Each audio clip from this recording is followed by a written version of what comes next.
Hey, what's going on, guys? I'm going to talk to you today about how Russia needs to get their surface-to-air missiles out of Syria. There's no reason that they have them there other than to keep the U.S. Air Force away from, because the U.S. Air Force would report the wrong things they're doing in the Middle East, and they're doing a lot more than combating ISIS. They're doing a good job combating ISIS, but there are also a lot of innocent civilians in Aleppo, Syria, getting killed, and their main goal, Russia's main goal in Syria, is not to combat ISIS as much as it is to keep Bashar Assad's regime in power. It's just as much. It's just to keep the tyrannical Syrian regime in power, and that tyrannical Syrian regime is less evil than ISIS.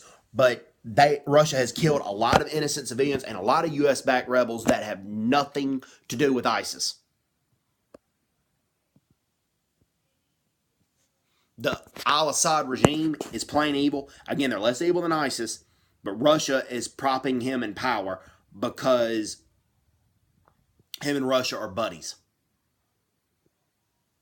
Those S-300 surface-to-air missiles have nothing to do with combating ISIS because ISIS doesn't have an air force. Wake up. ISIS does not have an air force. They're not doing that for any other reason than to keep the U.S. Air Force away from whatever Russia is doing, because Russia is doing a lot more than combating ISIS. If they were just combating ISIS, the U.S. Air Force would not care to monitor what they're doing. Those surface-to-air missiles have no business being in Syria, and Russia needs to get them out of there. Anyways, hope everybody's doing well. Take care. God bless, and bye-bye. Bye-bye.